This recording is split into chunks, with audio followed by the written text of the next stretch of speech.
I'd like to tell you about electoral systems and the current debate in England. What debate?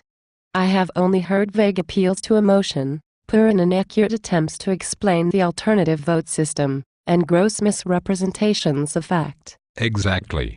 The quality of the public debate is atrocious. Everyone I have spoken to seems confused or distrustful. The No campaign is only adding fuel to the fire by appealing to base emotions, and the Yes campaign has also failed to give any facts. So what are the facts? The first thing you need to know is that the alternative vote system is not, I repeat, not, a proportionally representative system. But I thought that was the whole point of having the referendum. You are not alone. It seems that most of the arguments being used to dismiss the alternative vote are actually arguments against proportional representation. But it gets even worse. Even the proponents for the alternative vote are confusing the issue. They are making it sound like a proportional system. Why would they do that? I don't know. Perhaps they are genuinely confused. But perhaps they are simply trying to appeal to the preferences of those people who are in favor of proportional representation, just as their opponents are playing to the fears of those who distrust it. This is confusing. And you are not telling me any facts. Okay. I will start from the beginning and keep it simple. Although electoral systems are complicated, one simple way to look at them is to classify them according to how proportional they are. Using this view, there are two extremes. On one extreme are the systems of proportional representation. On the other extreme are the majoritarian systems. In the middle are the so-called mixed systems. Does this make sense so far? Almost. I am confused by one of the words. It sounded like majoritarian. I apologize. That is a problem with this text-to-speech video. Think of the word majority. The opposite of a minority is a majority. You need a majority to win an election. Majority. Majoritarian. Is that better? Yes. Thank you.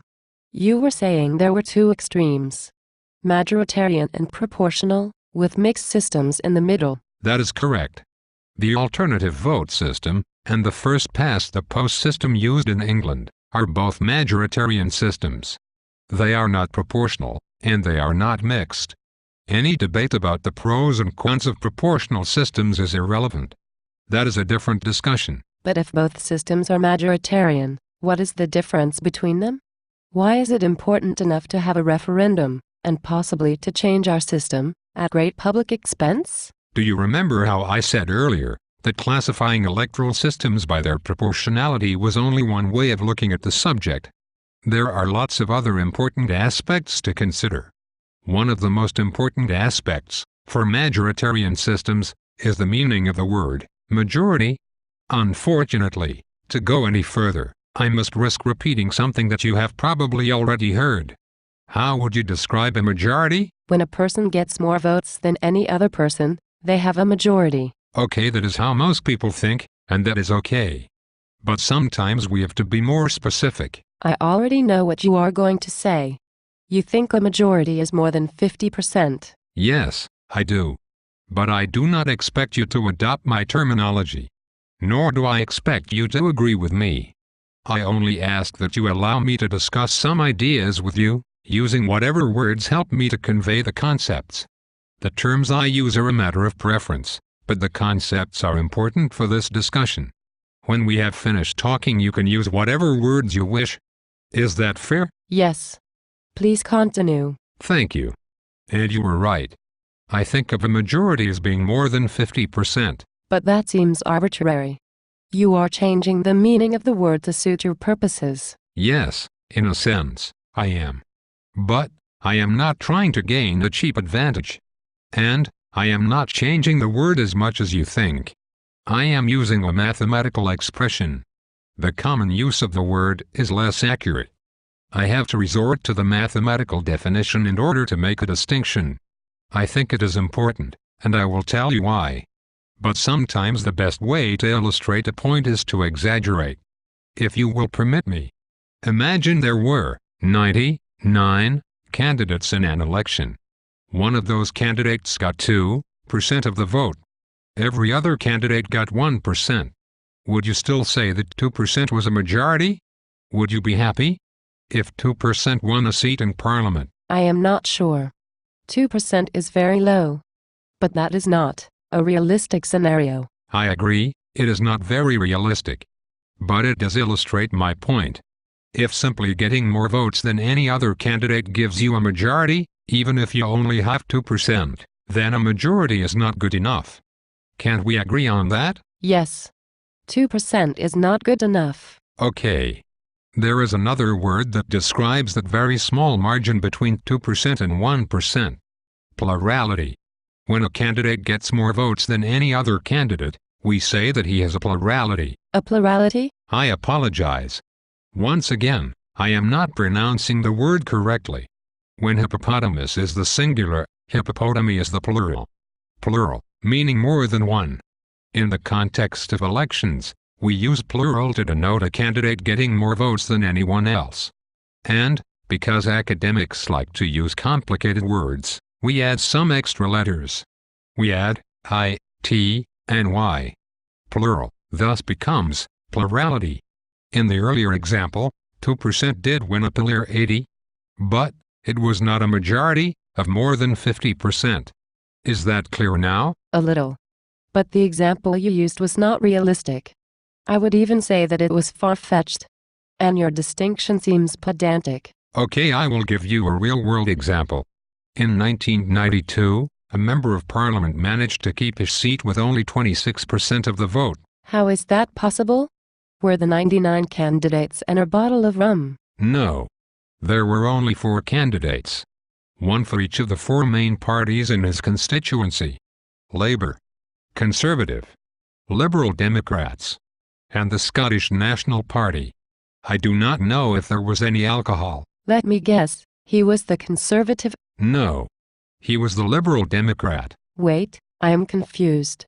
I thought the Liberal Democrats were the ones who want to change the voting system. They are. But things are often more complicated than they seem. For now, I want to discuss the system. I do not have time right now to debate the strategic benefits for the political parties. Do you think it is okay for a member of parliament to keep his seat with just 26%? I don't know. It is not ideal. But I believe that the first-past-the-post system is fair. Sometimes you have to accept a bad result. Perhaps. But, in that case, 74% of voters cast their votes for somebody else. Sure. But that does not normally happen. That depends on what you mean. It is true that Baron Russell Johnston had the lowest share of the vote ever to win an election.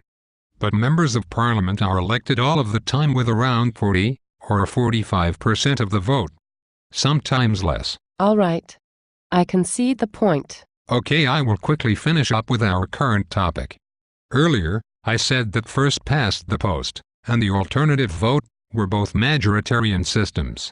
That was an oversimplification. First past the post is a plurality system.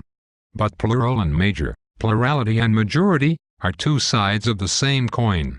The popular question is, which is better? And why is it better? I can give you much more details about this later, but right now, I will suggest that the question is misleading. Majority and plurality both have their own utility. It depends upon the context.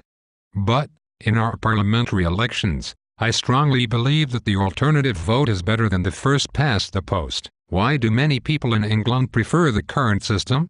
I tentatively suggest that there are 3 main reasons. It is familiar. It is traditional. And it is thought to be fair. There are many other reasons for liking the first past the post system. Good reasons. But most people do not know what they are. And even if they did, they would find that the same reasons make the alternative vote system equally as good, if not better.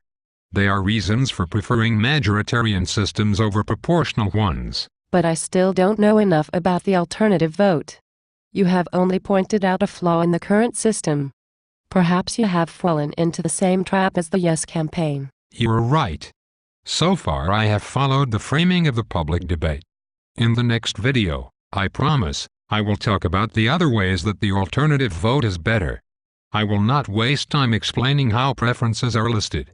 I will assume that you already have some idea of how that part works.